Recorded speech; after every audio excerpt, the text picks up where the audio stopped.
Hello and welcome back to another Dare to Game video. Today we're playing Red Dead Online and we're going to be doing another outfit guide. And today's outfit guide is going to be for the character of Cheyenne, played by Jason Robards, in the film Once Upon a Time in the West. So I've already done videos, I believe, covering both Harmonica and Frank from this same movie. So if you're interested in those, check them out on the channel. And today we're going to be finishing off the trifecta with Cheyenne. So like always, we're going to go through all the basic stuff. I'll show you hair and facial hair, I'll show you the outfit, and I'll show you weapon customization and how to imitate this guy as best as we possibly can in this game. So let's just dive on in and start it off with weapons. And since most of the weapons in Once Upon a Time in the West are actually fairly simple, we're going to be going with just a single cattleman revolver in this game. So in the movie, he uses a single action army Colt revolver. It appears to be the artillery variant, so it's the same one that we have here for the short barrel. Then we're going to use the ironwood grips, and we're going to put the birch varnish on those grips, and then no engravings,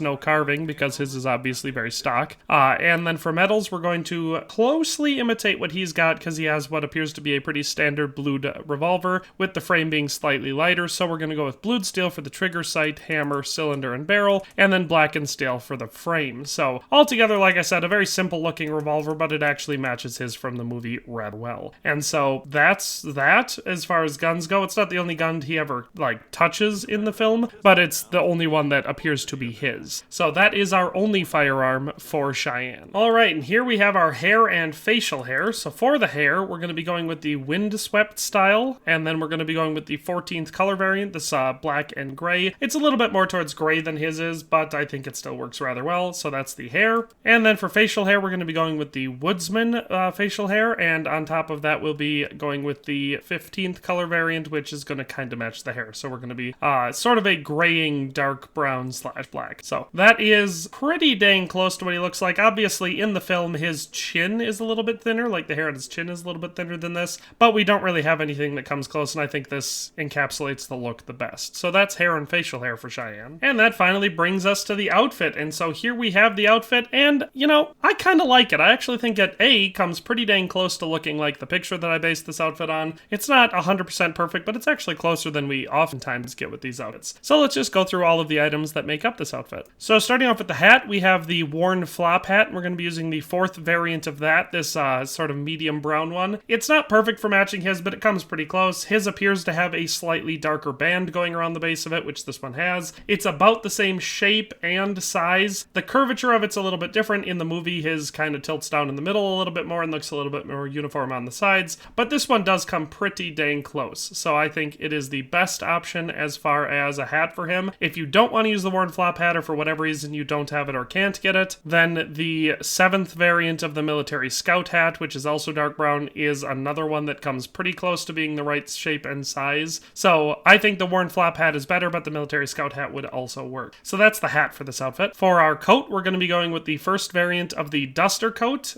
He wears a long trench coat in the film, probably a little bit longer than this one, but this one was the one that I think came the closest in look and color, so we were able to actually match it pretty well. So that's the coat for this outfit. It is hard to tell for sure if he's wearing a vest in the photo that I based this off of, or if it's just like a shirt that appears like maybe he's wearing multiple shirts, but I think the vest helps the appearance that we're going for. Now, the one he's wearing is sort of a yellow and white and black striped vertical striped vest. I tried some of the striped vest options we have, but I couldn't come up with one that really matched it all that well color-wise, and so I ended up just going with the 4th variant of the traditional vest to get sort of the matching beige-ish color that I think works relatively well for this outfit. I could easily see if you have the shirt that we use for this outfit, the one that I use here is a specific one. If you have it, then maybe just the shirt would look better, but most people don't have the shirt that I use for this outfit, and will have to use a different one, so in that case, I think it makes more sense to use this vest. But either way, like I said, the vest that I'm using is the 4th variant of the traditional vest. Now, the shirt that I'm using is the Robarrow shirt, which was part of one of the quick draw passes a year or two ago, so there's a really, really good chance that a lot of you watching this do not have this shirt. If you do, it is the best shirt to use, especially if you're able to pop the collar open. It's great because it gives you these 2 levels, where you have the union underwear underneath, and then the open kind of rough spun shirt over the top. It's excellent. It's one of my favorite shirts. I'm very glad that I have it, because it is a shirt that I use all the time when making movie outfits, because it actually matches them very, very well. If you do not have this shirt, then the 23rd variant of the everyday shirt, this sort of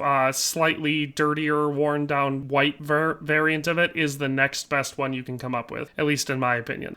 Possibly the 25th variant, this yellow striped one, if you're not going to wear the vest and you kind of still want to try imitating how he looks, I think this one also comes decently close. But like I said, I think the outfit looks better with the vest, and so that's why I have it the way I do. So if you have the Robaro shirt and that vest, I would wear them. If not, the 25th variant of the everyday shirt comes relatively close to looking like the shirt he's wearing. For our gun belt, we're going to be using the second variant of the Bandit gun belt, this plain brown one. I think it matches his relatively well. It's kind of hard to get a good look at his gun belt from the movie, but I think this one looks pretty close to the way that it looked in one of the pictures I was able to find. And it's also just a plain brown gun belt, which is always a safe bet when you're doing an outfit. For the pants, the 14th variant of the studded pants are actually a pretty dang close recreation of the ones that he wears in the movie. They look almost exactly like the ones he's wearing, both in color and appearance. He appears to be wearing some form of either striped or more likely thick corduroy pants, and that's what these ones are. And they have about this color. So nothing on top of that. I just think the 14th variant of the studded pants are an obvious choice here. Then finally, for our footwear, we have the second variant of the worn roper's boots, the slightly more worn down light brown ones, and he wears them on the outside of his pants, so that is what you're going to want to do here.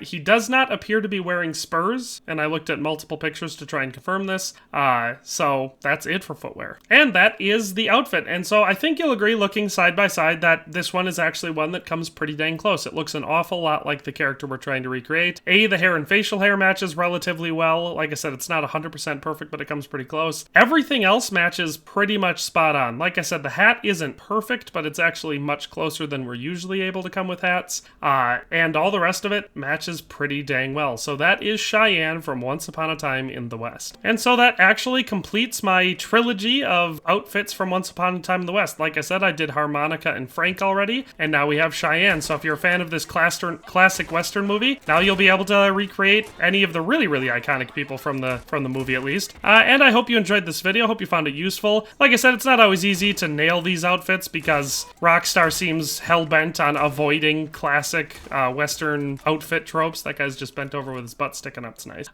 And so they avoid what I would consider to be pretty obvious clothing pieces in favor of ones that, you know, are less iconic and a bit more obscure. But that is all for today. Hope you enjoyed this video. I maybe already said that. If you have any requests or maybe outfit choices that you think would have looked better with this one or whatever the case may be, let me know down in the comment section below. But we'll see you next time. Why don't you guys just go ahead and have a nice day. Thanks for watching another Dare to Game video. If you liked this video, please leave a like and a comment. If you haven't already, be sure to subscribe to the channel. If you like my content and would like to support this channel, consider becoming a member today for as little as $1.99 a month. It makes a huge difference. But in any case, thanks for watching and have a nice day. I'll see you next time.